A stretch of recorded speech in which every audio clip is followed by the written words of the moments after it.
সকলোকে নমস্কাৰ জনাইছো আৰু এটা বিগ ব্ৰেকিং নিউজ দিওঁ আপোনালোকক আৰু বিগ ব্ৰেকিং নিউজ বিলাক আপোনালোকে পায়ে কিন্তু তথাপিও মই আপোনালোকক কানখন চুৱাই দিওঁ নহয় জানো এতিয়া কওঁ শুনকচোন বিশ্বজিৎ দৈমাৰীৰ সপোন পূৰণ হ'ল কিন্তু তেওঁ যিবিলাক দুৰ্নীতিৰ অভিযোগ সেইবিলাক কিন্তু অলংকাৰ হৈ থাকিলে আৰু পুনে পুনে কথাটো ক'বলৈ গ'লে আপোনালোকে জানে বিধানসভাৰ অধ্যক্ষ হৈ থকাৰ সময়ত তেওঁ কি কৰিছিলে সচিবালয়ৰ উইপুকৰ নামত তেওঁ কোটি কোটি টকা কি কৰিছিলে লুণ্ঠন কৰিছিলে নহয় জানো কিন্তু সেই দৈমাৰীকে এতিয়া আকৌ মন্ত্ৰীসভাত স্থান দিছে তাৰ মানে কি আপোনালোকে কি কয় মুখ্যমন্ত্ৰীয়ে আসলতে আমাৰ মুখৰ আগত কি কয় দুৰ্নীতি যিসকলে কৰিছে কাকো ৰেহাই দিয়া নহব নহয় জানো কিন্তু ফুটুকাৰ ফেন একো নাই জনসাধাৰণৰ মাজতে হেতু দেখাই লোৱাৰ পিছত ইফালে তেওঁ কি কৰে সেইখিনিকে আকৌ থপনা পতে বুলি কৈছে থপনা পতা নিচিনাকে হেতুকে পাতি থৈ দিয়ে ইয়াৰ অন্তৰালত কি আছে বাৰু হয়তো আপোনালোকে সকলোৱে গম পায় কিন্তু কিছু লোকে কয় আৰু কিছু লোকে নকয় এতিয়া স্থান জুনে জুনে পাইছে মন্ত্ৰীসভাত স্থান জুনে জুনে পাইছে আপোনালোকে কওকচোন সেই সকল বাৰু ভেটাৰ গুজ হয় নে নহয় যাক মুখ্যমন্ত্ৰীয়ে ভৰিৰ তলত থব পাৰে সেই সকলকহে কি কৰিছে মন্ত্ৰিত্ব পদ দিছে আৰু মই ভিডিঅটো কৰোতে একদম ইফালৰ পৰা সব জেঠিবিলাকে টক টক টাক টাক কৰিছে দেই গতিকে বন্ধু বান্ধৱীসকল মোৰ বহুত হাঁহি উঠিছে মুখ্যমন্ত্ৰীয়ে ইমান ঢাকঢোল বজাই কৈ থাকে যে দুৰ্নীতি কৰাবিলাকক আমি প্ৰশ্ৰয় নিদিওঁ কয় নে নকয় কিন্তু আকৌ আনটো কথা বাদ দিয়ক উইপুকটো মাৰিবলৈ কোটি কোটি টকা লাগেনে মোকতো 1000 টকা দিলেই মই গোটেই উইপুক মাৰি দিলো হয় না নহয় বাৰু কওক আৰু সেই দৈমাৰীয়ে যিজন অধ্যক্ষ আৰু তেওঁ কিবা হাউচ কৈ থাকে নহয় গম পায় আগতে অখিল গগৈ যেতিয়া বিধানসভাত কথা কয় তেতিয়া তেওঁ কি হাউচ নকৰিব গগৈ হাউচ নকৰিব কি কয় কি মেলে সেইবিলাক নাজানো আৰু মানে অধ্যক্ষ এটা ভেটাৰ গুজ পাতিব লাগে পাতি থৈছিলেহে আৰু কিয় পাতিলে এতিয়া আপোনালোকে গমেই পালে কোটি কোটি টকা উইপুকৰ নামত কেলেংকাৰী কৰাজনক মানে কি হৈছে মন্ত্ৰিত্ব পদ দিয়াটো কেনেকুৱা ধৰণৰ কথা মানে এতিয়া দুৰ্নীতি যোনে দুৰ্নীতি কৰি পেলাই মুখ্যমন্ত্ৰীক টকা দিয়ে তেওঁকে মন্ত্ৰিত্ব পদটো দিয়ে আপোনালোকক একদম অপ্ৰিয় হলেও এইটো সত্য কথা কৈছো আৰু মুখ্যমন্ত্ৰী একদম কেনেকুৱা চতুৰ নাজানে জানো মুখ্যমন্ত্ৰীয়ে কেনেকৈ কাক দমাই পেলাই তেওঁ নিজৰ লাভটো হ'ব তেওঁ সেইটো ভালকে জানে গতিকে বন্ধু বান্ধৱীসকল পলম নকৰি মই এটা সৰু ক্লিপ আপোনালোকৰ মাজলৈ লগাই দিছো চাওক শ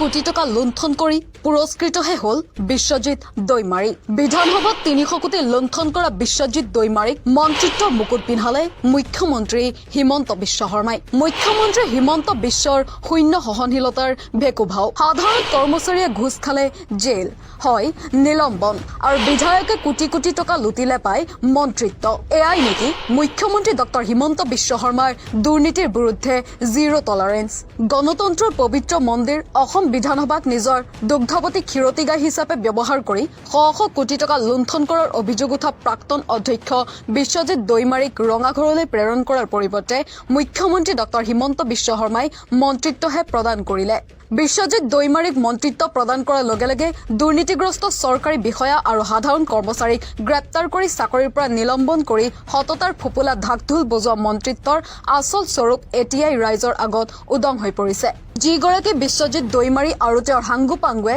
বিধানসভা সচিবালয়ক লুণ্ঠনৰ চৰণীয়া পথাৰলৈ ৰূপান্তৰিত কৰিছিল তেওঁৰ বিৰুদ্ধে কঠোৰ ব্যৱস্থা গ্ৰহণ কৰাৰ সলনি চৰকাৰে তেওঁক পুৰস্কৃত কৰা কাৰ্যই ৰাজ্যজুৰি তীব্ৰ প্ৰতিক্ৰিয়াৰ সৃষ্টি কৰিছে শেহতীয়াকৈ বিধানসভাৰ নতুন অধ্যক্ষ ৰঞ্জিত কুমাৰ দাসে পূৰ্বৰ অধ্যক্ষ দৈমাৰীয়ে নিযুক্তি দিয়া বৃহৎ সংখ্যক কৰ্মচাৰী আৰু সচিবক অপহৰণ কৰাৰ পাছতে এই বিয়াগুম কেলেংকাৰী পোহৰলৈ আহিছিল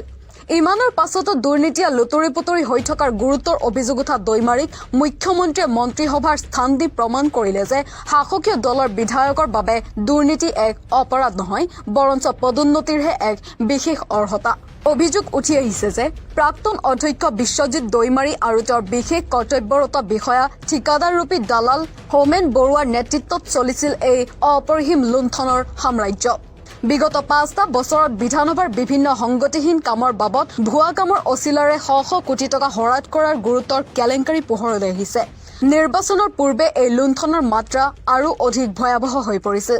যোৱা মাৰ্চ মাহত চৰকাৰে মুকলি কৰি দিয়া প্ৰায় 200 কোটি টকা দৈমাৰী আৰু চৌমেনে নোভাক কম্পিউটিং ৰেডবি আদিৰ দৰে চৌমেনৰ নিজা প্ৰতিষ্ঠানৰ জৰিয়তে ভুৱা বিল বনাই সম্পূৰ্ণৰূপে সৰকাই নিয়ে চৰকাৰী ধনেৰে 50 লাখতকৈ অধিক টকা ব্যয় কৰি ক্ৰয় কৰা দুখন বিলাসী ভেনিটি ভেন দৈমাৰীয়ে BTADৰ নিৰ্বাচনী প্ৰচাৰত নিজৰ স্বাৰ্থত ব্যৱহাৰ কৰিলে আৰু পৰৱৰ্তী সময়ত সেই ভেনিটি ভেন তথা লাখ লাখ টকাৰে কিনা জাবৰ নিষ্কাশন মেচিনযুক্ত গাড়ীৰ কোনো সংসূত্ৰই নোহোৱা হ'ল 10খন বেটাৰীযুক্ত গাড়ী ক্ৰয়তো সংঘটিত হ'ল বৃহৎ কেলেংকাৰী এনে জ্বলন্ত প্ৰমাণ আৰু ভয়ংকৰ দুৰ্নীতিৰ তথ্য পোহৰলৈ অহাৰ পাছতো মুখ্যমন্ত্ৰী হিমন্ত বিশ্ব শৰ্মাই তামুলপুৰৰ বিধায়ক বিশ্বজিৎ দৈমাৰীৰ বিৰুদ্ধে কোনো আইনী ব্যৱস্থা বা তদন্তৰ নিৰ্দেশ দিয়াৰ সলনি তেওঁক ৰাজ্যৰ কেবিনেট মন্ত্ৰিত্ব দি পুৰস্কৃতহে কৰিলে দুৰ্নীতি নিবাৰক শাখাৰ জৰিয়তে সৰু সৰু কেৰাণী মহৰীক ফাণ্ডত পেলাই চমক সৃষ্টি কৰা মুখ্যমন্ত্ৰীয়ে এতিয়া বিধানসভাৰ ধন আত্মসাৎ কৰা দুৰ্নীতিগ্ৰস্ত নেতাক আদৰ সাদৰকৈ বুকুত সোমোৱাই লৈছে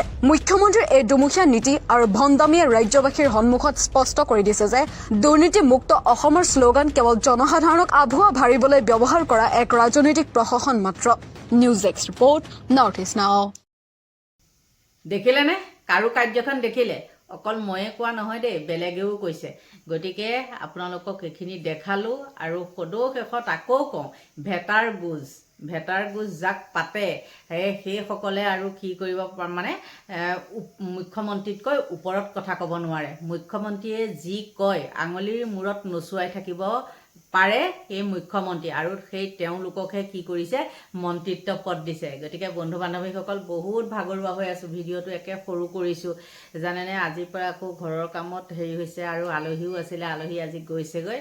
বহুত মনটো ভাল আৰু মানে যিমান কাম নহলেও মানে আলহী আছিলে যে মনটো একদম খুব ভাল লাগিছিলে সেইটো কাৰণে আপোনালোকৰ পৰা মানে এতিয়া সোনকালে বিদায় ল'ব লাগিব ভিডিঅ'টো একে ছুটি কৰিছো আৰু এতিয়া লৈছো বিদায় দেই আপোনালোকক ভগৱানে ভালে কুশলে ৰাখক